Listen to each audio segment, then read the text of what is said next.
সমিতি বলি আর কি বলি, সব নারীরা জুড়ে গেছে, গিয়েছে না জানি ভাই। সমিতি বলুন, আরে সর্বনাশ, সে বলছে ও সে বাদ দাও, দিও বাদ দাও। ও সোনার ভাই আমার, আজ আমাদের কলিজার টুকরি মেয়েগুলো শেষ হয়ে যায়। যে যুগে নারীদের সম্মান ছিল না, ইজ্জত ছিল না, সম্মান ছিল না, নারীদেরকে জীবিত পুঁতে দেওয়া হতো, নারীদের কোনো অধিকার ছিল না। ও সোনার ভাইরা আমার, বিশ্বনবী সাল্লাল্লাহু আলাইহি ওয়াসাল্লাম নারীদেরকে সম্বোধন করে বললেন, নারীরা, ইসলাম তোমাদেরকে মর্যাদা দিয়েছে, ইসলাম তোমাদের অধিকার দিয়েছে। ও সোনার ভাইরা আমার, বিশ্বনবী সাল্লাল্লাহু আলাইহি ওয়াসাল্লাম নারীদেরকে সম্বোধন করে বললেন, ও নারীরা, আল্লাহ তোমাদেরকে নবী বানাননি বটে, আল্লাহ তোমাদেরকে নবী বানান নাই, কিন্তু আল্লাহ রাব্বুল আলামিন তোমাদেরকে নবীদের মা জননী বানিয়ে দিয়েছে। নবী বানাননি, কিন্তু নবীদের মা বানিয়ে দিয়েছে। নারীরা জানে না আমাদের মর্যাদা কত। নারীরা যদি জানতো আমাদের মর্যাদা কত, তাহলে অল্প পোশাক পরে রাস্তায় ওইভাবে ঘুরতে বলে মনে হয় ভাই না। আজ আপনি অবাক হয়ে যাবেন, কার কথা বলি। কত মহিলা এইভাবে নিজের জীবনটাকে শেষ করে ফেলছে। সে জানে না আমার কতটা মর্যাদা ইসলাম আমাকে দিয়েছে, ইসলাম আমাকে কত মর্যাদা দিয়েছে। ও সোনার ভাইরা আমার, আমি আপনাদের কাছে বলছিলাম, নারী শিক্ষার কথা। নারীরা যদি কোরআন শরীফ শিখে যায়, নারী যদি কোরআন শরীফ শিখে যায়, নারী যদি নামাজ ঠিক মতো পালন করে, ও সোনার ভাইরা, নারীর ভিতরে যদি তাকওয়া এসে যায়, নারীর ভিতরে যদি পরহেজগারিতা এসে যায়, ওই রকম নারী যদি কারোর সংসারে এসে যায়, সে শ্বশুর শাশুড়িকে তো সেবা করবেই করবে, শ্বশুর আর শাশুড়িকে সেবা করবে। সে জানে আমার মায়ের কদম তলে আমার জান্নাত রয়েছে, মাকে সেবা করা লাগবে, শ্বশুরকে সেবা করা লাগবে। ও সোনার ভাইরা, ওই নারী বুঝতে শিখবে আমার স্বামীর কতটা মর্যাদা রয়েছে। আমার স্বামী যদি ডাক দেয়, একবার যদি ডাক দেয়, আমি যেখানেই থাকি না কেন আমার স্বামীর ডাকে সাড়া দেওয়া লাগবে। ইসলাম আমাকে শিখিয়েছে স্বামীর কেমনে মর্যাদা দিতে হয়। ও সোনার ভাইরা, এখানে তো আপনারা অনেক রয়েছেন, একটুখানি বলেন, রাত 12টার সময় বাড়িতে এসেছেন, বিবি আপনার কাছে কৈফিয়ত নেবে, আগে বলো, ঘরে ঢুকবে পরে আগে বলো, এই রাত পর্যন্ত কোথায় ছিলে, খাওয়াজ তোমাকে দেব না, ওই ভাত বাড়া রয়েছে ওখানে বসে খাও, পানি এক গ্লাস চাইবেন, এক গ্লাস পানি তো দূরের কথা, ওই নারী বলবো ওই বোতলে পানি রয়েছে, বোতলে পানি খাও, বলে না বলে না? স্বামীর মর্যাদা আছে। ভাই পাশতে ঠিক বলতে, ও ভাই বলতে ডাকলিয়ে ওঠে না, উঠবে কি করে? জোরে তোলে না রে তাকবীর। ও সোনার ভাইরা আমার, বিশ্বাস করো, হযরত আবু বকর সিদ্দিক রাদিয়াল্লাহু তাআলা, হযরত ওমর ফারুক রাদিয়াল্লাহু তাআলা, ভাইরা আমার, গভীর রজনীতে গলিতে ঘোরাফেরা করেন। এমন একটা গলির ভিতরে গেলেন, গিয়ে দেখছেন একজন মহিলা গুনগুন করে কাঁদে। হযরত ওমর ফারুক রাদিয়াল্লাহু তাআলা দেখেন, গভীর রজনীতে একটা ঘরের ভিতরে গুনগুন করে যখন আওয়াজ হয়, হযরত ওমর দাঁড়িয়ে গেলেন। এই গভীর রাতে ওই বাড়ির ভিতরে মহিলার গুনগুন আওয়াজ কেন? তিনি এবার আস্তে আস্তে সামনের দিকে গেলেন, গিয়ে দেখছেন মহিলা ডুকরে কাঁদিয়ে বলে, ও রব্বুল আলামিন আল্লাহ, কত মানুষের মৃত্যু হয়ে গেল, রব্বুল আলামিন আল্লাহ, আমার মৃত্যুর ঠিকানা কি তোমার কাছে লেখা নাই? আল্লাহ, আমার মৃত্যু তোমার কাছে লেখা নাই, কত মানুষের মৃত্যু হয়ে যায়, আল্লাহ তুমি আমার কেন মৃত্যু দাও না? এমন করে ডুকরে কাঁদে। হযরত ওমর সালাম নিলেন, আসসালামু আলাইকুম, উত্তর চলে এলো, ওয়ালাইকুম আসসালাম। মহিলাকে কেন্দ্র করে হযরত ওমর ফারুক রাদিয়াল্লাহু তাআলা বলেন, মা কিসের জন্য এমন করে কাঁদে? মহিলা বলে, বাবা কে তুমি? আজ আমাকে মা বলে ডেকেছো বাবা, 1 বছর নয়, 2 বছর নয়, 80 বছর ধরে আল্লাহর কাছে কাঁদি আর বলি, আল্লাহ, কত মানুষের মৃত্যু হয়ে যায়, আমার মৃত্যুর কথা কি তোমার কাছে লেখা নাই? ও বাবা, তুমি আজ আমাকে মা বলে ডেকেছো, আমার কলিজা খানা ঠান্ডা হয়ে গেল। হযরত ওমর বলে, মা কি আপনার অসুবিধা আছে একটুখানি বলুন, কেনই এই রাতে আপনি করেন? হযরত ওমরকে সম্বোধন করে যেই না মহিলাকে হযরত ওমর বললেন, মহিলা বলে, বাবা কে তুমি? তোমার পরিচয় পরিচয়টাকে বলো। হযরত ওমর বলেন, মা মনে করুন এটা আপনার কলিজার টুকরা ছেলে। মহিলা বলে, বাবা তুমি আজ আমাকে মা বলে ডেকেছো। বাবা এই ছেলে, বাবা চলো চলো, তুমি আমাকে মা বলে ডেকেছো। আমার ছেলে না, আমার মেয়ে না, আমার কেউ নেই বাবা, আমার মা বলবার মতো কেউ নেই বাবা, সব দুনিয়া থেকে বিদায় হয়ে গেছে বাবা।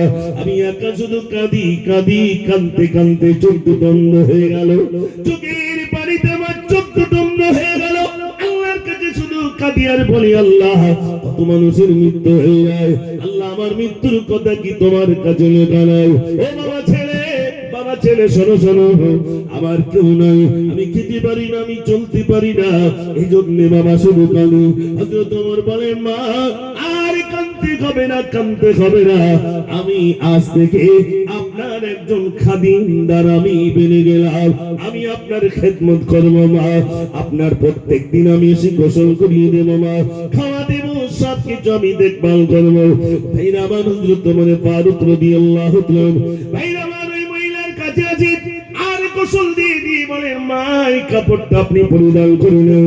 ভাইরা আমার কাপড় দিয়ে দেন, এবার শোয়ার জায়গাটা নিজ হাতে করে নেন, মহিলাকে শুইয়ে দিয়ে গালে তুলে তুলে খাওয়ান, আর কিছু খাদ্য বালিশের পাশে রেখেছে বলেন, মা আবার ক্ষুধা পেলে আপনি খেয়ে নেবেন, পরের দিন এসে আপনাকে আবার এমন করে গোসল করিয়ে খাইয়ে দেব। হযরত ওমর খেদমত করছেন ওই মহিলার। একদিন এরকম প্রতিদিন তিনি টানা টাইম মতো এসে মহিলাকে গোসল দিয়ে খাইয়ে আবার নিজের কাজে চলে যান।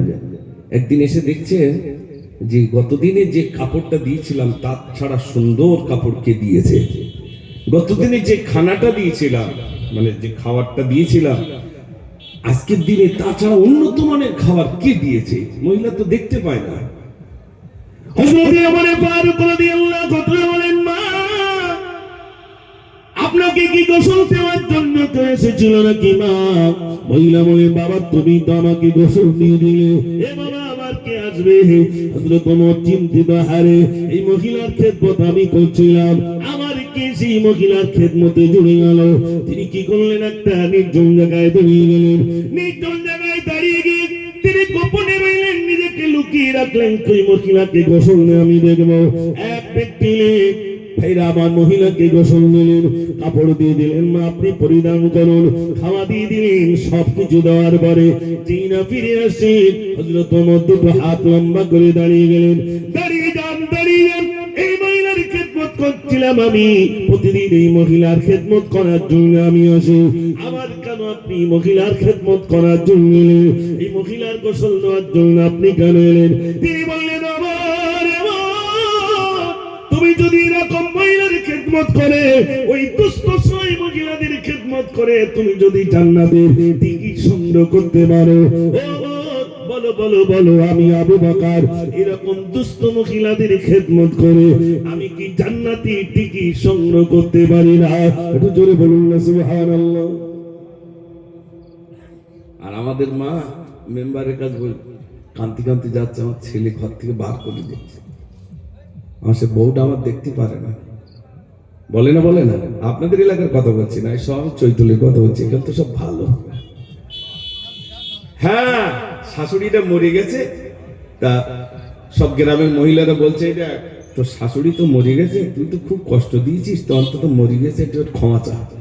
কখন বলতো হয়? মরে যাওয়ার পরে।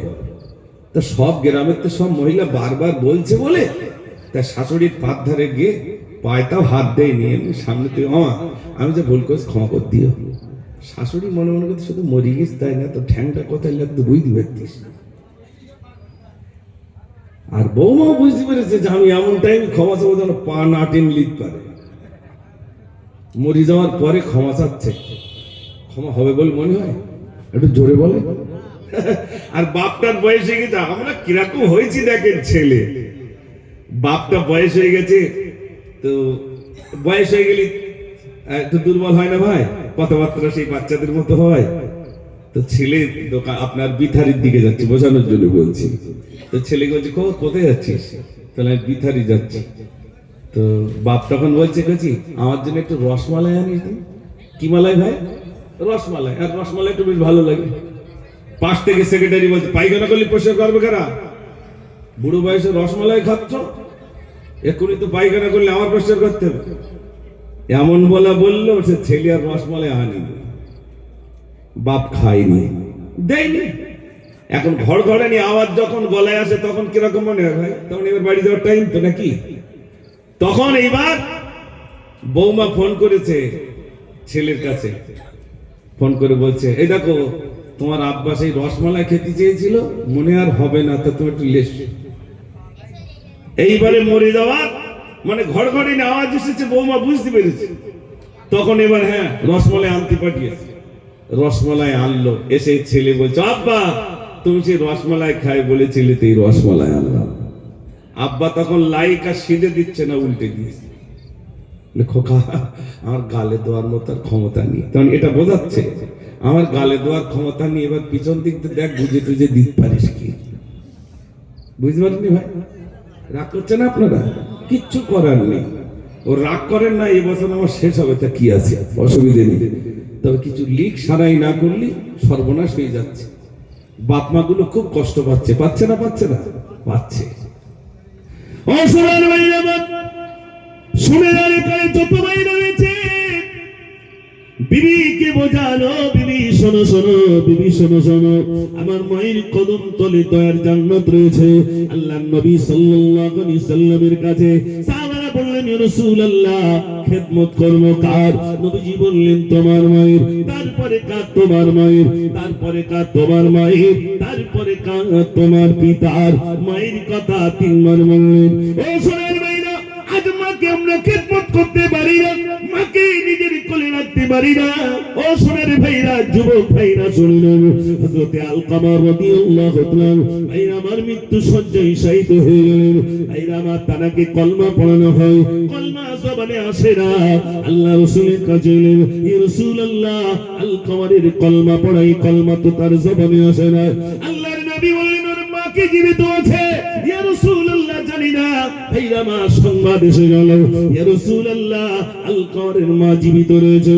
আল্লাহর নবী বললেন তাড়াতাড়ি করে আলকামার মাকে ডেকে নিয়ে এসো। আলকামার মাকে ডেকে আনা হলো। আল্লাহ রাসূল বললেন ও আলকামার মা, আলকামারকে ক্ষমা করে দাও। আলকামার মা বললেন রাসূলুল্লাহ আমাকে এত কষ্ট দিয়েছে, আমাকে এত কষ্ট দিয়েছে, আমি তাকে ক্ষমা করতে পারি না। আল্লাহর নবী বললেন আলকামার মা ক্ষমা যদি না করো জাহান্নামে পড়বে, ওর জবানে কলমা আসবে না। আল্লাহর নবীকে সম্বোধন করি হযরতে আলকামার মা বললেন ইয়া রাসূলুল্লাহ আমার আলকামারকে আমি ক্ষমা করতে পারি না, পারি না, আমাকে এত কষ্ট দিয়েছে, আমি ক্ষমা করব না। আল্লাহর নবী বললেন আলকামার মা ক্ষমা করো। মা বললেন আমি ক্ষমা করব না। আল্লাহর নবী সাহাবাদেরকে ডাকলেন, বাবা সাহাবারে জঙ্গল থেকে তোমরা কিছু কাঠ কেটে নিয়ে এসো। ওই কাঠগুলো এনে আলকামারের মায়ের সামনে আলকামারকে জ্বালিয়ে দাও। আলকামারের মায়ের সামনে আলকামারকে জ্বালিয়ে দাও। মা বললেন ইয়া রাসূলুল্লাহ আমার সামনে আমার ছেলেটাকে যদি জ্বালিয়ে দেয়, আমার সামনে যদি আমার ছেলেটাকে পুড়িয়ে দেয়, আমি মা কেমন করে সহ্য করব? আমি মা সহ্য করতে পারবো না। আমার সামনে যদি আমার ছেলে জ্বলে যায়। আল্লাহর নবী বললেন ও আলকামারের মা এটা তো দুনিয়ার আগুন, জাহান্নামের আগুন 70 গুণ বেশি হবে, জাহান্নামের আগুন 70 গুণ বেশি হবে। তখন তুমি কেমন করে সইবে? আলকামারের মা শুধু বললেন ইয়া রাসূলুল্লাহ আমার আলকামারকে আমি ক্ষমা করে দিলাম। যেই না বললেন আমি ক্ষমা করে দিলাম, সঙ্গে সঙ্গে দেখা গেল আলকামারের জবান থেকে কলমাটা নসিব হয়ে গেল। মনে ব্যাটারি শেষ হয়ে গেছে, এই মনিটর বাজতেছে। একটু তাকবীর সবাই জোরে দেন তো দেখি, নারে তাকবীর। আস্তে আস্তে হবে আসলে, মাশাআল্লাহ একটু সবাই মিলে জোরে হবে না, নারে তাকবীর। একটা গজল শোনাবো ইনশাআল্লাহ। দাঁড়া অনেক জুয়ার গত বছরে নাকি গজল কম হয়ে গেছে, তো এই বছর আমার অ্যাডভান্স বলে দিয়েছে আমাদের যিনি মাদ্রাসার পরিচালক, তার নাম ইয়াদ আলী। আচ্ছা মাওলানা ইয়াদ আলী সাহেব, মাশাআল্লাহ। ওনার শ্বশুর যিনি সতীরাটি মাদ্রাসার মুহতামিম, আমরা একসঙ্গে পড়াশোনা করতাম তখন মাহাল কাছে। তো যখন আমরা পড়াশোনা করতাম তখন উনি আমাদের থেকে অনেক বড়, তো আমরা বড় ভাই বলে ডাকতাম, খুব প্যার করতেন আলহামদুলিল্লাহ। দেখেন তানার দ্বারা আল্লাহ কি দিনের খেদমত করিয়ে নিচ্ছেন। ওনার একটা গুণের কথা বলি, না বললে আমার যেন কলিজাটা ঠান্ডা হচ্ছে না, যেহেতু উনি নেই বলেই বলছি, থাকলে বলতাম না। যিনি পরিচালক ওনার শ্বশুরের কথা বলছি। তখন ছাত্র জীবনে পড়াশোনা করতাম, হেফজ পড়তেন, তো হেফজ যখন পড়তেন তো দেখেছি ঠিক ওই পড়তে পড়তে হাত নিয়ে বুকি খুব দুমদাম মারবে, নিজের মারবে। আমরা বলতাম বড় ভাই কি হয়েছে, কি হয়েছে? খবিস এসেছে, খবিস আমার পড়তে দিচ্ছে না, ওই জন্য মারছি। নিজের বুকে নিজে মারছে আর বলছে খবিস এসেছে। আর আমাদের যখন পিকনিকে লে যায় নিজে মারি বলে মনে হয়, খবিস তুই কোথায় লে যাচ্ছিস? আর দেখেন খবিস থেকে দূরে থাকার জন্যে, শয়তান থেকে দূরে থাকার জন্যে, শুধু মনোসংযোগ নষ্ট হয়েছে বলে, কোরআন থেকে মনটা সরিয়ে দিয়েছে বলে বসে বসে নিজের বুকে নিচে আঘাত করছে আর বলছে খবিস এসেছে, আমার পড়তে দিচ্ছে না। এত মেহনত করতে, কোরআনকে কিভাবে নিজের কলিজা আনা যায়, এত মেহনত করতে। আলহামদুলিল্লাহ, আমার মানে অনেকদিন দেখি না, আমার আজও মনে হয়েছিল হয়তো যাওয়ার বাড়ি আসবে, একটু সাক্ষাৎ হবে। দেখি আল্লাহ কবে তার সঙ্গে আমার সাক্ষাৎ ঘটান। আমরা মাদ্রাসাও গেছি, আলহামদুলিল্লাহ। আল্লাহ যেন এরকম দিন ইদারা গুলো কবুল করেন, সবাই বলুন আমিন। আমার সোনার ভাইরা, আমি আপনাদের কাছে বলছিলাম, ঘরের নারী যদি ভালো হয়, সে যদি ধার্মিকা হয়, তার শ্বশুর শাশুড়িকে আগলে রাখবে না ভাই? জোরে বলে রাখবে। জানবে এদের খেদমত করলে আল্লাহ আমাকে জান্নাত দিয়ে দেবে। সে তো কেতাবে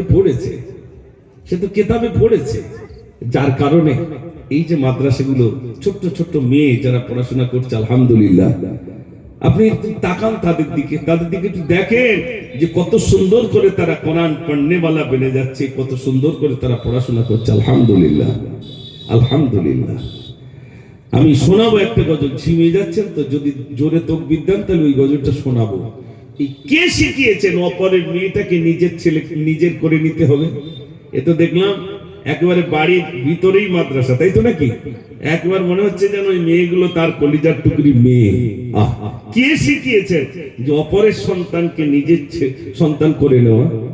এখন কি আছে ভাই, ওই আপনার দিকে মাঝে মাঝে যখন শাদী হয় বা কলমাখানি হয়, ওই লাস্টে কি দেয় বলেন তো ভাই? চাটনি না খাটা দেয় তো আপনাদের দিকে? ওই দেখবেন কিছু দাদি গ্লাস পাতে না ভাই? বলুন তো গ্লাসে কি নেবে? হয় দই মিষ্টি, নইলে চাটনি, নইলে খাটা। আচ্ছা, কার জন্য নেয় ওটা? হ্যাঁ ভাই, ঠিক বলছিস তো। এইরকম লোক দু চারটে সামনে বসা দরকার। ওই নাতির জন্য নিয়ে যাচ্ছে। বলুন তো, নাতিরা 4-5 জন খেলা করছে, এখন ওই 4-5 জন আর দেবে বলে মনে হয় না? নিজের নাতিটা ডাকবে, নিজের নাতি। এখন কার খেয়ে কাজ নেই যে নিজের ছাড়া অপরেরকে নিজের আপন করে নেব? এ মানুষ খুব কম। তবে আমাদের পূর্বপুরুষরা দিয়ে গেছেন এই ওয়াকফ সম্পদ। দেখতে পাচ্ছেন যত ওয়াকফ সম্পদ, যেটা এখন নরেন্দ্র মোদী নিজের কবজা আনার জন্য একটা আইন পাস করছে। আইন যদি পাস হয়ে যায়, আমাদের সম্পদগুলো সব শেষ হয়ে যাবে। মাদ্রাসা চলে যাবে, মসজিদ চলে যাবে, কবরস্থান চলে যাবে, খানকা চলে যাবে, দরবার চলে যাবে, সব শেষ হয়ে যাবে। তার জন্য প্রতিবাদ করতে হবে না ভাই? সেটা পরে শোনাবো ইনশাআল্লাহ।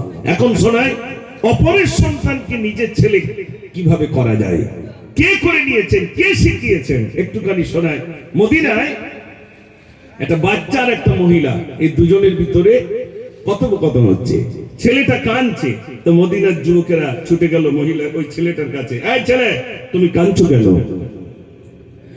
একটি ঘটনা বলি শোনো না, হযরত আলীর ঘটনা। একটি ছেলে কাঁদছে বসে, মদিনাবাসী তার চেনে না। মদিনার মানুষ চেনে না বাচ্চাটি কাঁদছে। মদিনার মানুষ বাচ্চাটাকে জিজ্ঞেস করছে, এই ছেলে, তুমি কাঁদছো কেন? মদিনাবাসী ছুটে এলো, ও গো ছেলে তুমি বলো না, কাঁদছো তুমি এমন করে, কি বেদনা শোনাও না। এ বাচ্চা, কি হয়েছে তোমার, কাঁদছো কেন? বাচ্চাটি তখন বলছে, আমার মা আমাকে ফেলে চলে যাচ্ছে। কই তোমার মা? বলছে, ওই আমার মা চলে যাচ্ছে। মদিনার যুবকেরা মহিলার কাছে গেল, এই মহিলা, তোমার ছেলে কাঁদছে, তুমি কোথায় যাও? মহিলা বলে, মদিনাবাসী, ছেলে বলতে কিছুই না, বিয়ে হইলে ছেলে হবে, বিয়ে তো আমার হয় না, আমার কাছে সম্পদ আছে, আমার কাছে কিছু সম্পদ আছে, ওই সম্পদটা নেওয়ার জন্য এই বাচ্চা আমাকে মা বলছে। মদিনার যুবকের বলছে, স্বপ্ন হয়েছে, ছেলেকে বলছে মা, আর মহিলা বলছে ছেলে আমার না। এই ছেলে, সত্য কথা বল। ছেলে বলছে, আল্লাহর কসম কে বলছে উনি আমার মা। মদিনার যুবকেরা আবার মহিলার কাছে গেল, এই মহিলা, তুই সত্য কথা বলো। মহিলা বলছে, আল্লাহর কসম কে বলছে ও ছেলে আমার না, বিয়ে হয়নি তো ছেলে কি করে, ও ছেলে আমার না। কেউ বিচার করতে পারে বলে মনে হয়? পারবে না। মদিনার যুবকেরা কি করলো? বলছে, চলো তো থানায় নিয়ে যাই, সেখানে একজন বিচারক রয়েছে, আসাদুল্লাহিল গালিব হযরত আলী রাদিয়াল্লাহু তাআলা, জোরে বলুন সুবহানাল্লাহ। সেখানে কি হচ্ছে, হুজুর সালাম দিয়ে হযরত আলী, শুনুন এই দুর্ঘটনা, হর মানিয়া এসেছি বেরে, মহিলা ছেলে যাত না, মহিলা কই ছেলে মা জননী, মহিলা কই মোর ছেলে না, বিচার করুন হযরত আলী, এই ছিল তাদের ঘটনা। হুজুর, এই ছেলেটাকে বলছে মা, আর মহিলা বলছে ও ছেলে আমার না। হুজুর, আমরা কেউ বিচার করতে পারছি না, হুজুর আপনি একটু বিচারটা করে দেন। হযরত আলী রাদিয়াল্লাহু তাআলা বিচার করবেন। ও ভাই, একটু আমার দিকে তাকান, আর একটু তাকবীর দেন জোরে, বিচার হবে, নারে তাকবীর। হযরত আলী রাদিয়াল্লাহু তাআলা ছেলেটাকে জিজ্ঞেস করে, এই ছেলে, বলো তোমার অভিযোগ। একদিকে ছেলে, একদিকে মহিলা। হযরত আলী রাদিয়াল্লাহু তাআলা মিডিলে ছেলেটাকে প্রথমে জিজ্ঞেস করে, এই ছেলে, বলো তোমার অভিযোগ। হযরত আলী বলেন, এবার এ ছেলে তুমি সত্য বলো, ওই মহিলা কি হয় তোমার, সব ঘটনা খুলে বলো। ছেলে বলে, খোদার কসম, উনি তো হলেন মা জননী, মাকে ছেড়ে কেমনে চলি। ছেলে বলছে, আমার মা থেকে যদি আমাকে আলাদা করে দেন, কে আমাকে ভালোবাসবে, কে আমাকে আদর করে খাওয়াবে, উনি আমার মা। হুজুর, আমি আল্লাহর কসম খেয়ে হচ্ছে উনি আমার মা, মা থেকে আমাকে আলাদা করবেন না। এটা ছেলের কাকুতি মিনতি, ছেলের অভিযোগ। হযরত আলী আর মহিলাকে বলছে, মহিলা, বলো তোমার অভিযোগ। হযরত আলী বলেন, এবার এ মহিলা সত্য বলো, ওই ছেলেটি কি হয় তোমার, সব ঘটনা খুলে বলো। মহিলা বলে, খোদার কসম, ও ছেলে তো আমার না, বাচ্চা হবে কেমনে বুঝি, বিয়ে তো আমার হলো না। মহিলা বলে, যেই বলে হযরত তার স্বপ্নের, আমি কি করে বিচার করি? ছেলে ওকে বলছে মা, মহিলা বলছে ও ছেলে আমার না। কিন্তু বিচার তো করতে হবে না, হবে না ভাই? বিচার তো করা লাগবে। হযরত আলী রাদিয়াল্লাহু তাআলা চিন্তিত, এই ছেলে সত্য বলো। হুজুর, আমি আল্লাহর কসম কে বলছি উনি আমার মা। এই মহিলা, তুমি সত্য বলো, আল্লাহর কসম কে বলছি ও ছেলে আমার না। হযরত আলী রাদিয়াল্লাহু তাআলা কি বলছে শোনেন ভাইরা। হযরত আলী রাদিয়াল্লাহু তাআলা ছেলেকে ডাকলেন, বাবা শোনো। হযরত আলী বলেন, এবার এ ছেলে তুমি শোনো তবে, আমি যদি বাপ হই তোমার, ফাতিমা তোমার মা হবে। কান্না তুমি বন্ধ করে বলো তো তুমি রাজি হবে, হাসান হোসেন ভাইজান হয়ে সঙ্গী হয়ে খেলতে রবে। জোরে বলুন না সুবহানাল্লাহ। প্রথমে একটা অফার দিলেন, হযরত আলী রাদিয়াল্লাহু তাআলা ছেলেকে ডাকলে, বাবা ছেলে শোনো, আমি আলী যদি তোমার আব্বা হই, ফাতেমা যদি তোমার মা হয়, হাসান আর হুসাইন যদি তোমার ভাই হয়, তোমার কোন দুঃখ আছে বাবা? ছেলেটি কি উত্তর দিচ্ছে শোনেন। ছেলে বলে হযরত আলী চাই না আমি ওই জননী। ওমার দরকার নেই। কোন মা বলুন তো? ওই জিমা বলছিল ছেলে আমার, ওমার দরকার নেই। তার দরকার কার? পিতা হবেন হযরত আলী, ফাতেমা হবেন মা জননী, হাসান হোসেন ভাইজান হবে, নানাজি হবেন এখনি, বাদশাহ দিগের বাদশাহ নবী, তানার কলিজা মা জননী। জোরে বলুন না সুবহানাল্লাহ। হুজুর আমার কোনো দরকার নেই। হযরত আলী রাদিয়াল্লাহু তাআলা আমার আব্বা, ফাতেমাতুজ জাহরা রাদিয়াল্লাহু তাআলা আনহা আমার হবেন মা, হাসান আর হুসাইন যদি আমার ভাই হয়, তাহলে বিশ্বনবী সাল্লাল্লাহু আলাইহি সাল্লাম হবেন আমার নানা। আমার কোনো দুঃখ নাই, আজ থেকে আমি হয়ে গেলাম আপনার ছেলে। হযরত আলী বললেন, মহিলা চলে যাও, বিচার হয়ে গেছে, এখন আমার ছেলে। হযরত আলী বললেন, মহিলা তুমি চলে যাও। মহিলা বলে, আসাদুল্লাহ আলী, দুজন এসেছিলাম, একটাকে ছেলে করে নিলেন আর আমাকে তাড়িয়ে দিচ্ছেন। কার না সব জায়গে হযরত আলীর বাড়ির মেহমান হওয়ার, কার না সব জায়গে একটু আমাকে আপনার বাড়ির মেহমান বানিয়ে নেন। হযরত আলী বললেন, না, আমি এই ছেলেটাকে নিজের ছেলে করে নিলাম, তুমি চলে যাও। মহিলা বারে বারে বলে, হুজুর আমাকে একটু আপনার বাড়ির মেহমান বানিয়ে নেন। ওটা যেমনি ছেলে করে নিয়েছেন, আমাকে একটু আপনার বাড়ির কিছু বানিয়ে নেন। হযরত আলী রাদিয়াল্লাহু তাআলা বললেন, তাহলে এক কাজ করো, এই মাত্র যে ছেলেটাকে ছেলে করে নিলাম, ওই ছেলেটির সঙ্গে তোমাকে বিয়ে দেব, বিয়ে দিয়ে পুত্রবধূ অর্থাৎ বৌমা করে আমার বাড়িতে আনবো। বলো বলো তুমি কি রাজি আছো? ওই ছেলের সাথে তোমার বিয়ে দেবো, তুমি রাজি আছো? শুনছেন তো আপনারা? মাশাআল্লাহ। হযরত আলী রাদিয়াল্লাহু তাআলা বলেন, মহিলা বলে, আসাদুল্লাহিল গালিব, ওই ছেলেটির সঙ্গে যদি আমার বিয়ে হয়ে যায়, তাহলে হযরত আলী রাদিয়াল্লাহু তাআলা হবেন আমার শ্বশুর, ফাতেমাতুজ জাহরা রাদিয়াল্লাহু তাআলা হবেন আমার মা। কিন্তু বলুন বলুন, দুঃখ তো আমার থাকি না, তবে একদিকে বলুন, সন্তানের সঙ্গে কি কোনোদিন মায়ের বিয়ে হয়? এতক্ষণ কেন বলেছিল ছেলে আমার না? কি কারণে বলেছিল ছেলে আমার না? এটা আবার পরের বছরে বলবো, অসুবিধা আছে? এবছর বলতে হবে? আরে সর্বনাশ। তাহলে এতক্ষণ পরে আপনি বুঝতে পারলাম যে আপনারা তাহলে আমার আলোচনা শুনছেন, মাশাআল্লাহ। তাহলে এবার একটু জোরে তাকবীর দেন তো দেখি, নারে তাকবীর। আস্তে আস্তে হচ্ছে, ছেলেগুলো কই কুচো কাঁচা গুলো কই, এখন যে তোমরা একটু সামনের দিকে আয় দিন, দেখি মাথা কোন দেখি, একটু সরিয়ে সামনের দিকে আয়, ঠেলে ঠেলে দেন। মাথা বলি যে আর আসবে না, কুচো কাঁচা গুলো একটু ঠেলে আমার দিকে দেন, একটু কচি। আপনারা যুবক ভাইরা একটু পিছনে কেন, একটু জোরে আওয়াজ দেওয়া যাবে না? নারে তাকবীর। মা চলে আসো, সামনে আসো। আজকে প্যানের মিলাদ হবে না, চুলির মিলাদ হবে না, সবাই সামনে এসে, সামনে বাপ এসো, এসো। হ্যাঁ, এইসব নাতি পুতি আমার এইরকম হয়ে গেছে, আলহামদুলিল্লাহ। বসো বাপ, বসো।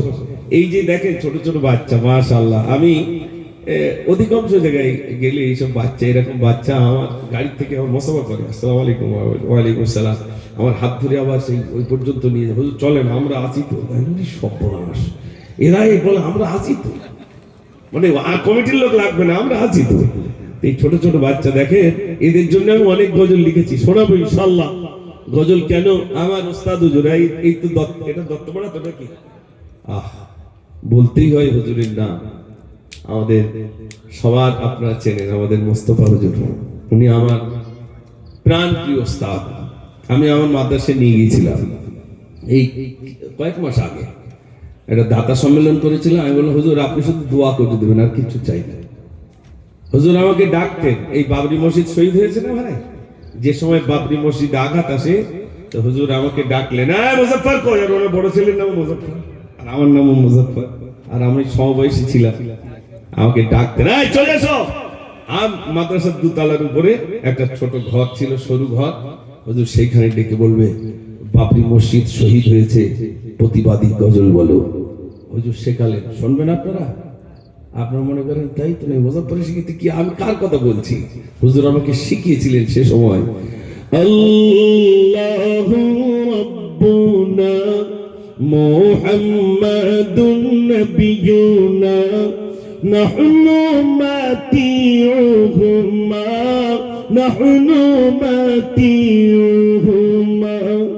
লা ইলাহা ইল্লাল্লাহ মুহাম্মাদ রাসূলুল্লাহ লা ইলাহা ইল্লাল্লাহ মুহাম্মাদ রাসূলুল্লাহ নাহনু মাতিউহুমা নাহনু মাতিউহুমা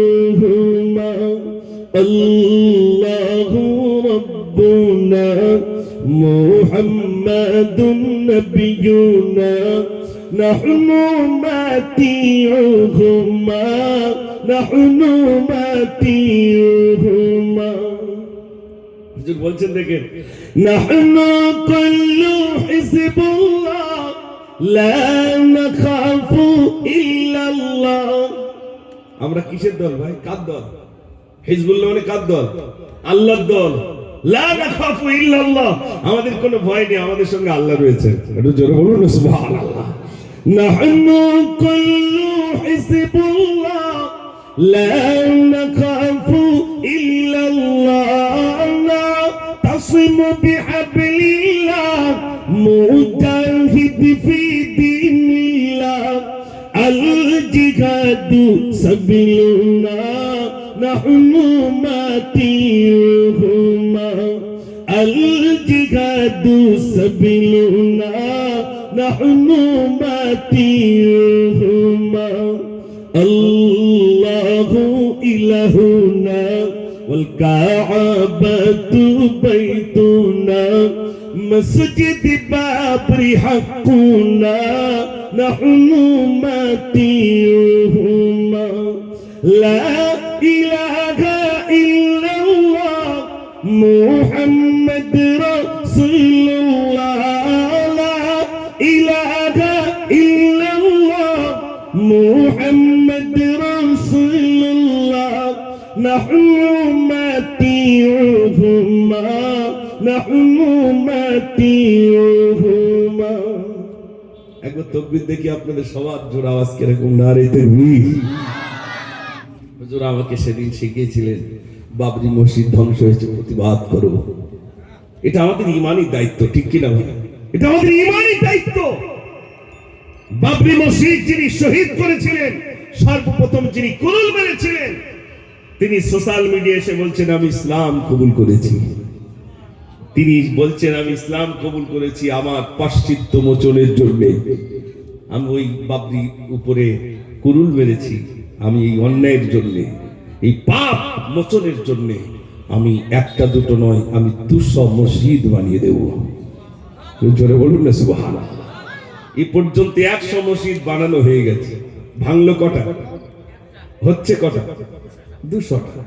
টেনশন কিসে? আরো বলছে কি, আজমির শরীফের নিচে নাকি আবার একটা মানে মূর্তি পাওয়া যাচ্ছে। শুধু আজমির কেন, কত মসজিদের নিচে পাবে, তারা বলবে আসলে তো মাকসুদ ওটা নয়। আরে বলে দিলেই তো হয়ে যায়, বাবা মুসলমান হিন্দুস্তানে রাখবো না, বললি তো মিটে যায়। আপনারা জানেন এই হিন্দুস্তানে মুসলমানের কতটা রক্ত? এই তো লাইভ চলছে, শুনে নেন। অনেক হিন্দু ভাইরাও শুনবেন আমার আওয়াজ, শুনে নেন। গজলগুলো আমি এমনি লিখিনি, আমি লিখেছিলাম প্রতিবাদী গজল। ভারতবাসী ভারতবাসী ভারতবাসী গো, ভারতবাসী ভারতবাসী ভারতবাসী গো, সম্প্রীতির পতাকা আজি আমরা তুলিব, আমরা তুলিব, আমরা তুলিব। ভারতবাসী ভারতবাসী ভারতবাসী গো, ভারতবাসী ভারতবাসী ভারতবাসী গো। ক্ষুদিরামের আশফাকুল্লার বলিদানের দেশ, রবীন্দ্রনাথের নজরুলেরই জন্মভূমির দেশ। কটা নাম বললাম ভাই? 4টে। ভালো করে শুনবেন। ক্ষুদিরামের আশফাকুল্লার বলিদানের দেশ, রবীন্দ্রনাথের নজরুলেরই জন্মভূমির দেশ। চারজনের নাম বললাম তো, তিনজনের নাম ইতিহাসে পড়েছি, ক্ষুদিরাম, রবীন্দ্রনাথ ঠাকুর, নজরুল ইসলাম, শুনেছি, তাই তো নাকি? কবি নজরুলের এই ইতিহাস আমরা পড়েছি, কিন্তু আশফাকুল্লাহর নাম পড়েছেন না। কেন বলতো? মুখে দাড়ি ছিল, মাথায় টুপি ছিল, বড় আলেম ছিলেন, তাই নামটা ইতিহাসের পাতা থেকে কেটে দেওয়া হলো। আলেম ছিলেন, ঐতিহাসিকগণ ইতিহাসের থেকে নামটা কেটে দিল। ইংরেজরা বন্দী করলে আশফাকুল্লাহ, তোমাকে ফাঁসি দেব, ফাঁসি দেবে, আমাকে একটু ওজন করুন। ওজন করে কি হবে? বলছে আমাকে ওজন করুন। ফাঁসির দড়ি বরণ করতে যে হিন্দুস্তানকে মুক্ত করার লক্ষ্যে ইংরেজের হাতে আমার এই ফাঁসির দড়ি বরণ করতে যে যদি আমার ওজন কমে যায়, ইতিহাসের পাতায় লিখবেন কাপুরুষ আশফাকুল্লাহ। আমার ওজন যা ছিল যদি তাই থাকে, ইতিহাসের পাতায় লিখবেন সুপুরুষ আশফাকুল্লাহ। আমার ওজন যা ছিল তাছাড়া যদি বেড়ে যায়, ইতিহাসের পাতায় লিখবেন বীর পুরুষ আশফাকুল্লাহ। একটু জোরে বলুন না সুবহানাল্লাহ। আশফাকুল্লাহর ফাঁসির 15 দিন আগে ওজন হচ্ছে, বোঝানোর জন্য বলছি 100 কেজি। যেদিন ফাঁসি হবে সেদিন আশফাকুল্লাহকে বলছে, আশফাকুল্লাহ মায়ের সঙ্গে দেখা করতে চাও? না, আমি মায়ের সঙ্গে দেখা করতে চাই না, আমাকে একটু ওজন করুন। বলছে ওজন করে কি হবে? না, আমাকে একটু ওজন করুন। ওজন করা হচ্ছে, ফাঁসির 15 দিন আগে ওজন 100, যেদিন ফাঁসি হবে সেদিন আশফাকুল্লাহ ওজন গিয়ে দাঁড়িয়েছে 150 কেজি। একটু জোরে বলুন না সুবহানাল্লাহ। আজ বলছে মুসলমান কচুর পানার মতো নাকি আমরা ভেসে এসেছি। আসল মকসুদ তো ওটা নয়, মকসুদ একটাই, মুসলমানকে কিভাবে হিন্দুস্তান থেকে তাড়ানো যায়। মনে রাখবেন, মুসলমান তাড়ানো সম্ভব নয়, এদের তাড়ানো যাবে না। যারাই তাড়াতে আসবে তারাই ইসলাম কবুল করবে, ঠিক কিনা ভাই? আল্লাহ রসুলের কল্লা কাটতে যাচ্ছিল কে? আল্লাহ রসুলের কল্লা কাটতে যাচ্ছিল কে? হ্যাঁ, মনে নেই আপনাদের? সঙ্গে সঙ্গে আমার বলি আমি চালাবো, মুহাম্মদকে আমি গিয়ে কতল করিব। প্রতিমধ্যে নঈম ভাইয়ের সাথে দেখা হয়, ঘরের কথা শুনে ওমর আগুন হয়। রাস্তা দিয়ে যাচ্ছে, হযরত নঈমের সঙ্গে দেখা। নঈম, ওমর কোথায় যাও? মুহাম্মাদের কল্লা কাটতে। ছি ছি ছি ছি, এই ছাগল চানা ধরতে পারবেন? ওইও ধরতে পারবে না। ছাগল চানা ধরতে গেলে ধরতে পারলেন না, তলোয়ার নেমে জানি তুমি বুঝি ইসলাম কবুল করেছ, আমাকে শাসন করছো? তুমি বাড়িতে গিয়ে দেখো তোমার বোন ফাতেমা আর তোমার দুলাভাই সাঈদ দুজনই ইসলামের কলমা পড়ে মুসলমান হয়ে গেছে। জোরে বলুন না সুবহানাল্লাহ। তখন ওমর ইসলাম কবুল করেননি। হযরত ওমর ফারুক রাদিয়াল্লাহু তাআলা তিনি ইসলাম তখন কবুল করেননি। তিনি ছুটছেন, আমার বোন বোনাই কলমা পড়ে, তার মানে তলোয়ারি নিয়ে ছুটে গিয়ে ফাতিমার ঘরে, তলোয়ারি নিয়ে ছুটে গিয়ে ফাতিমার ঘরে, দেখে তারা দুজনে কোরআন পড়ে। জোরে বলুন না সুবহানাল্লাহ। ওমর গিয়ে বেতরক মেরে মেরে যায়। বোন বলছে, ভাই তুমি যতই মারো নবী ভুলি নাই। তুই মেরে মেরে শেষ করে দিলেও ইসলামের কলমা ভুলছি না, ভুলবো না। একটু জোরে বলুন না সুবহানাল্লাহ। আপনারা শুনলে অবাক হবেন, বেশি দূরের কথা না, এই বারাসাত যখন হিন্দুস্তানের একটি অংশ যখন বাংলাদেশ হয়ে গেল, বাংলাদেশ যখন তারা স্বাধীন করলো, সেই বাংলাদেশ থেকে কিছু হিন্দু ভাই আমাদের হিন্দুস্তানে এলেন। হিন্দুস্তান থেকে কিছু মুসলমান বাংলাদেশে গেছেন, তাই তো নাকি ভাই? গেছেন। বাংলাদেশ থেকে যে সমস্ত হিন্দু ভাইরা এসেছেন, জমি বিনিময় করেছেন। এখানকার জমি আমি তোমাকে দিলাম, ওখানকার জমি তুমি আমাকে দাও, এভাবে বিনিময় করেছেন। তো বিনিময় করে এপারে এসেছেন হিন্দু ভাই, এসে দেখছেন যে যে জায়গাটা মুসলমানের কাছ থেকে নিয়েছেন সেই জায়গার ভিতরে একটা মসজিদ। মসজিদ বলতে পুরোপুরি নাই, তবে মেহরাব থেকে বোঝা যাচ্ছে যেটা একটা মসজিদ হবে। তিনি কি করলেন? কোনোভাবেই সংবাদ পাঠালেন, সেখান থেকে উত্তর আসছে, বিনিময় করে চলে এসেছি, এবার আপনাদের ব্যাপার, মসজিদ রাখবেন কি ভাঙবেন ওটা আর আমাদের ব্যাপার না। দেখেন হিন্দু ভাইটা কি করলেন? মসজিদটা সংরক্ষণ করলেন। মন দিয়ে শোনেন ভাই, সংরক্ষণ করার পরে দেখছেন পাড়ায় তো কোনো মুসলমান নেই, তাই তিনি পাশের পাড়াতে চলে গেলেন। আমার বাড়ির উঠোনের উপরেই জমিন বিনিময় করেছিলাম, কিন্তু মসজিদের জায়গাটা বিনিময় হয় না। তো ওই জায়গাটা যেহেতু আমার আয়ত্তের ভিতরে, তাই মসজিদটা আমি সুন্দর করে রেখেছি। জাতিটা আমি হিন্দু, কিন্তু মসজিদে তো আজান দিতে হবে, আমরা তো পারি না। তা আপনারা চলুন, আজান দেবেন, নামাজ পড়াবেন, কোনো অসুবিধা নাই। আমি ওই মসজিদের জিম্মাদার আমি নিজেই গ্রহণ করে নিলাম। একটু জোরে বলুন না সুবহানাল্লাহ। সেই হিন্দু ভাইটি এখন মসজিদের দায়িত্বে, তিনি বলছে আমার দাদু মারা গেছেন, আমার দাদু দায়িত্ব পালন করে গেছেন, আমার বাবা তিনিও মারা গেছেন, আমার বাবা পালন করে গেছেন, আমি এখন এই মসজিদের দায়িত্বে আছি। মুসলমান রোজা রাখলে আমিও রোজা রাখি, তাদের সাথে আমি ইফতার করি। এটা আমাদের বংশ পরম্পরায় চলে আসছে। যতদিন বাঁচবো ততদিন এই মসজিদ সংরক্ষণের দায়িত্ব আমার দাদা, আমার কাকা, আমার জ্যাঠা যেমন ভাবে দায়িত্ব নিয়েছিলেন, আমি তেমনি দায়িত্ব পালন করে যাব। একটু জোরে বলুন না সুবহানাল্লাহ। এটা হলো সম্প্রীতির ভারত, এটা হলো হিন্দু মুসলমানের, খ্রিস্টান ইহুদি নাসারাদের হিন্দুস্তান। এখানে ভিন্ন ভিন্ন ধর্মাবলম্বী একই সঙ্গে বসবাস, এখানে কোনো বিভেদ নেই। একদিকে মন্দিরে ঘন্টা বাজবে, অপরদিকে মসজিদে আজান হবে। সেই পশ্চিম বাংলায় একটা দুটো মাদ্রাসা নয়, হাজার হাজার মাদ্রাসা। আমরা যাদের ভোট দিয়ে এমপি বানালাম, সেই এমপি পার্লামেন্টে গিয়ে বলছেন বাংলাদেশ লাগোয়া যত মাদ্রাসা, ওই মাদ্রাসাগুলো জঙ্গি আর সন্ত্রাসীদের আখড়া। আমরা সেদিন প্রতিবাদ করেছিলাম আর বলেছিলাম, ম্যাডাম আপনি পার্লামেন্টে গিয়ে বললেন বাংলাদেশ লাগোয়া মাদ্রাসাগুলো জঙ্গি আর সন্ত্রাসীদের আখড়া, একটা প্রমাণ করে দেখান। তাই সে দেওবন্দি হোক, তাই সে ফুরফুরা হোক, তাই সে আজানগাছি হোক, তাই সে আলে হাদিস হোক, তাই সে প্রেলবী হোক, যে ফেরকার হোক, যে তরিকার হোক, একটা মাদ্রাসা দেখান। আপনি যদি দেখাতে পারেন, মাদ্রাসা আপনাদের ভাঙতে হবে না, আমরা নিজেরাই ভেঙে দেব। এ পর্যন্ত, আজও পর্যন্ত একটা মাদ্রাসা তারা দেখাতে পারেনি যেখানে জঙ্গি আর সন্ত্রাসী প্রশিক্ষণ দেওয়া হয়। বরং তারা সার্ভে করতে এসে দেখেছেন যে আসলে এখানে সন্ত্রাসী আর জঙ্গিদের স্থান নেই, বরং এখানে একটা প্রকৃত মানুষ তৈরি করার কারখানা। জোরে বলুন না সুবহানাল্লাহ। ভাবছেন কি?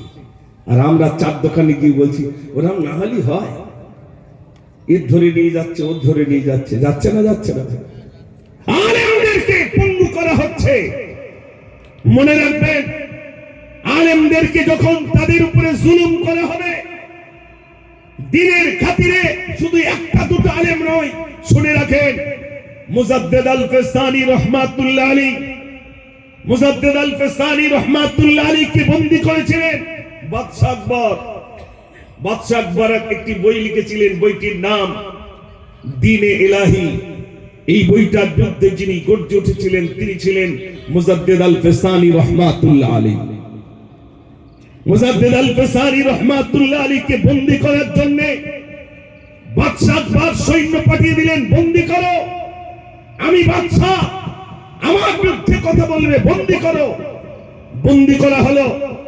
কৌশল করে একটি সুড়ঙ্গ পথ বানানো হলো, যেখানে মাথা নিচু করে ঢুকতে হবে, মাথা নিচু করে দরবারে আসতে হবে। মুজাদ্দেদ আল ফেসানি রহমাতুল্লাহ আলাইহি বুঝলেন এই সুড়ঙ্গ পথ তৈরি করা হয়েছে আমাকে মাথা নিচু করবার জন্য। তিনি আল্লাহকে সাক্ষী রেখে বললেন, ওগো আল্লাহ, আমি আল ফেসানি বলছি, দুনিয়ার কোন মানুষের ভয়ে তো আমি মাথা নিচু করি না, একমাত্র তোমারই ভয়ে তো আমি মাথাটা নিচু করি। একটু জোরে বলুন না সুবহানাল্লাহ। আমরা কার ভয়েতে নিচু করি? একটু জোরে বলেন। আর যদি আমাদের সম্পদগুলো নিয়ে নেওয়া হয়, দিয়ে দেব, দিয়ে দেব। যত টাকা আছে সব টাকা যদি সরকার চাই দিয়ে দেব। কিন্তু মসজিদ মাদ্রাসার উপরে আঘাত হানবে মুসলমান সহ্য করবে বলে মনে হয়? একটু জোরে বলে না। ঈমানওয়ালা কোনদিন বসে থাকবে না। ঈমানওয়ালা জেগে উঠবে, ঈমানওয়ালা জানবে মাদ্রাসা মসজিদের উপরে আঘাত হানা মানে মাদ্রাসায় আঘাত আনলে আমার রাসূলের উপরে আঘাত আনছে। অতএব এখানে আঘাত আনতে দেব না, ঈমানওয়ালা বাড়িতে শুয়ে থাকবে না, বসবে না, জান দেওয়ার জন্য প্রস্তুত হবে ইসলামের জন্য। যেমনি সাহাবায়ে কেরাম আজমাইনগণ জীবন দিয়েছে, ঠিক তেমনি রাসূলের উম্মতগণ ঈমানওয়ালা আজও তৈরি আছে ইনশাআল্লাহ। আপনারা দেখেছেন ফিলিস্তিনের মুসলমানদের জন্য দোয়া করে। ইসরায়েলি সৈন্যরা তারা ফিলিস্তিনের উপরে, মুসলমানদের উপরে বর্বরতা, তাদের উপরে জুলুম, তাদের উপরে নির্যাতন। ফিলিস্তিনের মুসলমান তাদের ঈমানি শক্তি কতটা দেখেন। ঘর বাড়ি বানিয়েছিলেন, ঘরগুলো ধুলোর সাথে মিশে গেল, জমিনের সাথে মিশে গেল। ছেলেটা চিৎকার করে শহীদ হয়ে গেল, মেয়েটা আর্তনাদ করতে করতে শহীদ হয়ে গেল, বিবি সেও শহীদ হয়ে গেল। বাপের সামনে দুটো ছেলে, ভাইরা আমার, শহীদ হওয়া করুণ দৃশ্য। বিবি চলে গেল, নিজের একটি হাত পঙ্গু হয়ে যাওয়ার পরেও হাত তুলে বলছো, আল্লাহ আল্লাহ, কিচ্ছু চাই না, সম্পদ চাই না, কিচ্ছু চাই না, ফিলিস্তিনকে আজাদ করতে চাই, আর বাইতুল মুকাদ্দাসকে আল্লাহ আমরা আজাদ করতে চাই ইহুদিদের হাত থেকে। একটু জোরে বলুন না সুবহানাল্লাহ। সন্তান চলে গেছে, বিবি চলে গেছে, পরোয়া নেই, বাইতুল মুকাদ্দাসকে রক্ষা করব। আর আমরা এখন দ্বীনি প্রতিষ্ঠানের প্রতি আমাদের খেয়াল নেই। আমি নিজে কি করে বাঁচবো, আমি কি করে বাঁচবো, এই পেরেশানে সারাটা দিন আমাদের চলছে না ভাই। অনুরোধ করব, আপনারা এখানে যারা আছেন, আমি আপনাদের কাছে অনুরোধ করব, মাদ্রাসার প্রতি খেয়াল রাখেন, এই দ্বীনি ইদারার প্রতি খেয়াল রাখেন। আপনার সারা জীবনের পারিশ্রমিক যে আপনি সঞ্চয় করেছেন, যে অর্থগুলো, তার থেকে কিঞ্চিত অর্থ দ্বীনি প্রতিষ্ঠানে দেন। ওখানে দুস্থ, অসহায়, যার বাপ নেই, যার মা নেই, যার কেউ নেই, অসহায় ওই বাচ্চাটা, রাসূল করিম সাল্লাল্লাহু আলাইহি সাল্লাম শিখিয়েছেন অপরের সন্তানটাকে নিজের করা। বিশ্বনবী সাল্লাল্লাহু আলাইহি সাল্লাম ঈদের ময়দানে যাবেন, কিন্তু দেখছেন রাস্তায় একটা বাচ্চা কাঁদছে। ওই বাচ্চা সেদিন তার মাকে বলেছিল, মা, ঈদের দিনে আর সবাই নতুন পোশাক পরছে, আমি কি পাবো না? মা বলেছিল, বাবা, আমরা গরিব, তোর আব্বা নেই, তুই এতিম, এতিমের মায়া কেউ করে না, এতিমের মায়া একজনই করে, তিনি হলেন বিশ্বনবী সাল্লাল্লাহু আলাইহি সাল্লাম। বাবা, তুই রাস্তার ধারে দাঁড়া, দেখবি একজন, তিনি হলেন বিশ্বনবী সাল্লাল্লাহু আলাইহি সাল্লাম, যিনি এতিমের মায়া বোঝেন। তুই রাস্তায় গিয়ে দাঁড়া। রাসূল যাচ্ছেন, রাস্তা দিয়ে দেখছেন একটা ছোট্ট বালক কাঁদছে। এই বাচ্চা, তুমি কাঁদো কেন? আপনার সঙ্গে বলে কি করব? আমার বেদনার কথা, আমার যন্ত্রণার কথা বিশ্বনবী সাল্লাল্লাহু আলাইহি সাল্লামের কাছে বলবো। রাসূল বলছেন, ও বাবা, তুমি জানার কাছে বলবার জন্য আজ এখানে দাঁড়িয়ে আছো, তিনি অন্য কেউ নয়, আমি সেই মুহাম্মদ সাল্লাল্লাহু আলাইহি সাল্লাম। বলো তোমার যন্ত্রণা, বলো তোমার বেদনা। বাচ্চাটি বললেন, হুজুর, আমার আব্বা নাই, আমার আব্বা শহীদ হয়ে গেছেন। এতিম বালককে রাসূল কাছে করে নিয়ে বললেন, চলো। আম্মা জান আয়েশার কাছে এসে বললেন, আয়েশা, এই বাচ্চাটির মা হয়ে যাও তুমি। আমি রাসূল এই বাচ্চাটির আব্বা হয়ে গেলাম। একটু জোরে বলুন না সুবহানাল্লাহ। অপরের সন্তানকে নিজের সন্তান করা তো রাসূল শিখিয়েছেন। ও ভাইরা, তাই আমি আপনাদের কাছে বলতে চাই, ওই বালিকা মাদ্রাসা যেখানে দুস্থ সহায় ছোট্ট ছোট্ট বালকেরা, বালিকারা, তারা কোরআন শিখছে, তারা মাসলা মাসাইল শিখছে, তারা আলেমা হবে, হাফেজা হবে, তার আব্বা মা যারা চলে গেছে তারা কবরে শুয়ে শুয়ে সওয়াব পেতে থাকবে। বাপ নিজের বিবির কাছে এসে বলছো, বিবি, তোমার পেটে ছেলে কি মেয়ে আমি জানি না, ও বিবি, আমার বাচ্চাটাকে একটু কোরআন শরীফ শিক্ষা দিও। ভাইরা, আমার মা ওসিয়াত করে গেলেন, বিবিকে ডাক দিয়ে বলে, বিবি রে, আমি জীবনে অনেক অন্যায় করেছি, অনেক অন্যায় করেছি বিবি। আমি মদ খেয়েছি, জোয়া খেলেছি, টিকিট খেলেছি, অনেক অন্যায় কুকর্ম করেছি বিবি। তবে তোমার পেটে একটি বাচ্চা, ছেলে কি মেয়ে আমি জানি না। হ্যাঁ বিবি, ছেলে কি মেয়ে জানি না। আমার বাচ্চাটা ভূমিষ্ঠ হলে ছেলে হোক আর মেয়ে হোক, একটু মাদ্রাসায় কোরআন শরীফ শিক্ষা দিও। কিছুদিন পরে স্বামী ইন্তেকাল হয়ে গেল। বিবি কথা অন্তরে জমা রইল। বিবি কি করলেন? ভাই আমার বাচ্চাটি যখন ভূমিষ্ঠ হয়ে গেল, একটু বড় হয়েছে, ওই ছোট্ট বাচ্চা ছোট্ট মেয়েটাকে নিয়ে মাদ্রাসায় নিয়ে আসলো। হুজুর, আমার স্বামী ওসিয়ত করে গিয়েছিলেন, আমার স্বামী জীবনে অনেক গুনাহ করেছেন, আমার স্বামী মদ খেত, জুয়া খেলতো, টিকিট খেলতো, জীবনে অনেক অন্যায় কাজ করেছিল, কিন্তু যাওয়ার সময় ইন্তেকালের পূর্বে আমাকে ডাক দিয়ে বলে, বিবি শোনো শোনো, তোমার পেটে ছেলে কি মেয়ে আমি জানি না, বিবি শোনো, ছেলে হোক আর মেয়ে হোক, অন্তত আমাদের মাদ্রাসায় একটু কোরআন শরীফ শিক্ষা দিও, আমার ছেলে হোক আর মেয়ে হোক। এই ওসিয়াতটা করে গিয়েছিলেন। আমার কলিজার টুকরি মেয়েটাকে আপনার কাছে আনলাম, হুজুর একটু তাকে কোরআন শরীফ শিক্ষা দেন। ও সোনার ভাইরা, ওস্তাদ জিনা বললেন, বাবা তুমি বলো, আউযু বিল্লাহি মিনাশ শাইতানির রাজীম, বিসমিল্লাহির রহমানির রহিম। জিনা বললেন আলিফ। আমার আল্লাহ বলেন, ফেরেশতারে যাও যাও আমার ওই বান্দাকে জাহান্নাম থেকে জান্নাতে নিয়ে দাও। ফেরেশতারা বললেন, আল্লাহ কেমন আমল কাজ করলো, কেমন ভালো কাজ করলো, যার বিনিময়ে আবার জান্নাত দিয়ে দেব। আমার আল্লাহ বললেন, ফেরেশতারে আমি যা জানি তোমরা তা জানো না। আমার অমুক বান্দা দুনিয়া ওসিয়াত করে এসেছিল, আমার বাচ্চাটাকে একটু কোরআন শরীফ শিক্ষা দিও।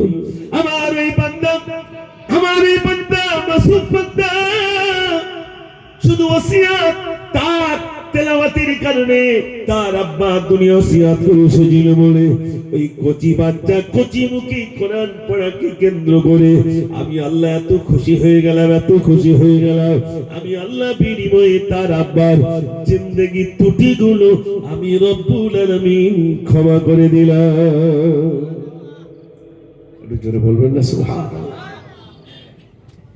বাচ্চা কোরআন পড়েছে, বাপ ক্ষমা পেয়েছে। আর আমাদের মেয়েরা, আমাদের ছেলেরা যা সর্বনাশ করছে, কবরে গেলি মার পড়বে না ভাই, যা দুনিয়ায় রেখে যাচ্ছি, ও তো ঘোলা পানি খেয়ে গিয়ে টলে টলে রাস্তায় চলে। ঘোলা পানি বোঝে? হ্যাঁ, এত খাবার খাচ্ছে, ঋণ টাল, রাস্তায় পড়ে রয়েছে, কুকুর শুকিয়ে আবার মুখে একটু পেশাব করে দেয়, ঢকঢক করে গেলে। যদি বলেন এগুলো দেখেছেন, আমি কি মিথ্যা কথা বলছি বলে মনে হয়? রাত 2টো, 2:30টা, 3টের সময় জলসায় যায়, রাস্তায় যা পড়ে থাকে দেখলি অবাক হয়ে যাবে। ওই দেখ প্লেয়ার পড়ে গিয়েছে, তার পাশে শিয়াল একটু শুকিয়ে চলে যায়, আর কুকুর কায়দা করে ছাড়ে। ইস, এই জন্য আমি বলবো আপনাদের, ও মাশাআল্লাহ, গজল এখন হয়নি। কোন কোন, আচ্ছা বলেন দিন আপনার আকাঙ্ক্ষা, একটু বলেন দিন কি কি গজল আজ একটু বলিয়ে দেয়, বলেন দিন। আজ আর বিলাপ করবো না, দেখ তোর বিদ্যান দেখি। আর যুবক ভাইয়ের একটু সামনে আনলি শোনাবো দেখি, একটু তোর বিদ্যান দেখি। নারী তাকবীর, এরা বাবা দিলি, আমার তো আকাঙ্ক্ষা এসে গেছে, তোমরা একটু জোরে আল্লাহ আকবার বলো, বলো শোনো, জোরে আল্লাহ আকবার বলো, নারী তাকবীর। আচ্ছা ভাই বলেন দিন কোন গজলটা শুনবেন? কই একটু বলিস, কই সব পুরোপুরি ওই একটা ছেলে আর মেয়ের ঘটনা কত বড় বললাম বলুন তো। এবার তাহলে আপনার একটা প্রতিবাদী গজল, ওই যেটা বলছিলাম ওইটা পুরোটা শোনাই নাকি ভাই? মাশাআল্লাহ। এবার শোনেন, শহীদ মিনার নিয়ে যাচ্ছি, মনে করেন আমরা কলকাতায় এসে গেছি, তাহলে তাকবীর হবে জোরে না আসতে? জোরে হবে। আর কত জি জুলুমবাজি করবি তোরা বল, মুসলমানের চোখে আজি ঝরছে কেন জল। আর কত জি জুলুমবাজি করবি তোরা বল, মুসলমানের চোখে আজি ঝরছে কেন জল। ওরে এ দেশে কি মুসলমানের রক্ত দেওয়া নেই, দেশের উপর আসলে আঘাত মুক্তি পেতে দে। আর কতদিন দেখবো এসব আইনার চলাচল, ভদ্রকণ্ঠে আওয়াজ তুলে আগে তোরা চল। রুখতে চাই, রুখতে চাই, রুখতে চাই, কালা কানুন আইন মোরা রুখতে চাই। রুখতে চাই, রুখতে চাই, রুখতে চাই, কালা কানুন আইন মোরা রুখতে চাই। আজ বাংলা নয়, গুজরাট নয়, অস্থির গোটা দেশ, পার্লামেন্টে বসেই তোমরা নাটক করছো বেশ। মাদ্রাসার মসজিদ গুলো করতে চাইছো শেষ, ওয়াকফ সম্পদ লুটবার বন্দি করছো বেশ।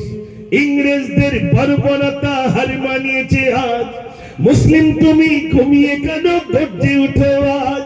ওই তাওলা হয়ে দেশ চালালে এমনটি তো হয়, সাম্প্রদায়িক দাঙ্গা বাজিয়ে রাজ করতে চায়। রুখতে চাই রুখতে চাই রুখতে চাই কালা কানুন আইন মোরা রুখতে চাই রুখতে চাই রুখতে চাই রুখতে চাই কালা কানুন আইন মোরা রুখতে চাই। তকবীর এবার একটু জোরে দেন দেখি নারে তকবীর। হ্যাঁ এবার একটু গা গরম হয়েছে মাশাআল্লাহ। গজল কি আসতে বলিস বলে মনে হয় না ভাই? আলহামদুলিল্লাহ এই গজলগুলো আপনাদের কাছে কম বেশি একটুখানি বললাম। আর একটা গজল একটু বলি, একটুখানি বলবো যেহেতু এটা রেকর্ডিং হয়ে গেছে, শুধু ভিডিওটা কমপ্লিট হলেই দিয়ে দেবো। আর এই গজলটা অনেকে শোনার জন্য শুধু বারবার বলে, কোনটা জানেন? আজ দুঃখ নেব না খুশি নেব খোদা গো তুমি দাও না বলে আজ এই দিনেতে রসুল এলো এই দিনে বিদায় নিলে আজ দুঃখ নেব না খুশি নেব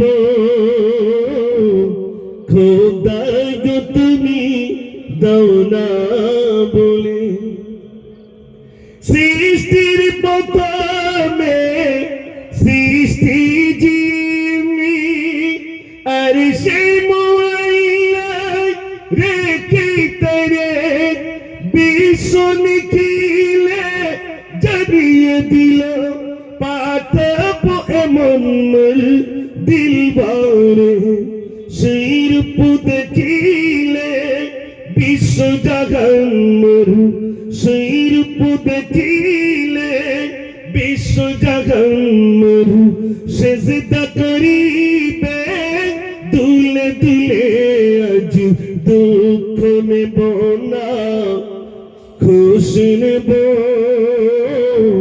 খোদা গো তুমি দাও না বলে আল্লাহ বলে মোর হাবিব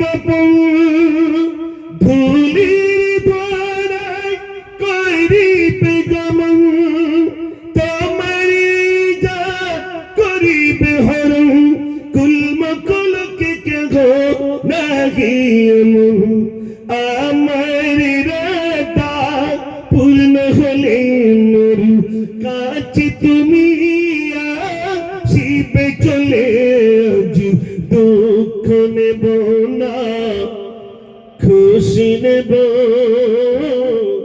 খোদা গো তুমি দাও না বলে। দেখি আওয়াজ না রে তাকবীর। আর আর কষ্ট পাচ্ছেন না তো? মাশাআল্লাহ। না আপনার কষ্ট পেলে দেখেন, আমি অত দূর থেকে গেলে আর আমি প্রথম বলেই দিয়েছে যে হুজুর এখানে মহিলারা এসে অনেক 1 মাসের ভান্ডারের টাকা দিয়েছে, আর আপনি যদি বেশি করে বলেন না 2 মাসের ভান্ডারের টাকা দেবে। ওই সর্বনাশ, 2 মাসের মানে বুঝতে পারছেন? হ্যাঁ, আবার হয়তো বাড়লেও বাড়তে পারে। তার মানে মহিলারা যদি দিয়ে দেয় আলহামদুলিল্লাহ। আমি কত দুটো প্যান্ডেল করতে হয় শুধু মহিলাদের জন্য। মায়েরা প্রচুর পরিমাণ দান করেন, শাশুড়ির নামে দেবে, শ্বশুরের নামে দেবে। পকেটে হাত দেন যুবক ভাইরা, দেন, আল্লাহ ভালো রাখবেন আপনাদের। পকেটে হাত দেন, দেন, টাকা দেন, নিয়ে আসে। একজন একটু নিচে নামলে ভালো হয়, হাতে হাতে একজন একটু দিয়ে দিলে খুব ভালো হয়। নগদ গুলো দেন। আমি আজ বাকি ঝুঁকি আর নেবো না, আমি দেখতে চাই কজন দেয়। মাশাআল্লাহ, এক হচ্ছে তাকবীর দাও, নারে তাকবীর। মাশাআল্লাহ, মাশাআল্লাহ, দেন দেন, মাশাআল্লাহ। দেখেন পকেটে যদি থাকে দেন, না থাকে দেবেন না। যদি থাকে দেন। আজকে আমি সকল ভাইদের কাছে অনুরোধ করছি, দেন। মাশাআল্লাহ, আল্লাহ তোমার বান্দাদের দান তুমি কবুল করো। মাশাআল্লাহ, মাশাআল্লাহ, মাশাআল্লাহ।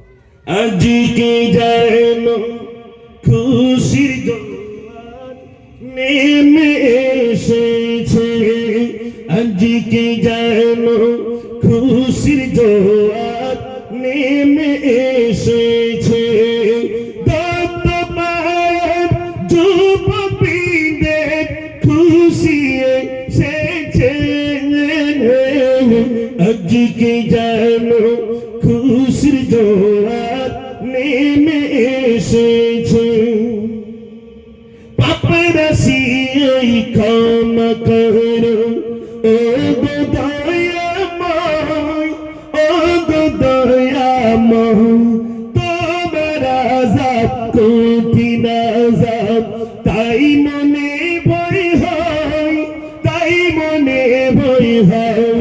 রয়গম কইরা দয়া কইরা মদির নসিবে জন্নতির শিশ মহলে মদির রাখিবে। আওয়াজ দেন নারী তাকবীর। মাশাআল্লাহ মাশাআল্লাহ।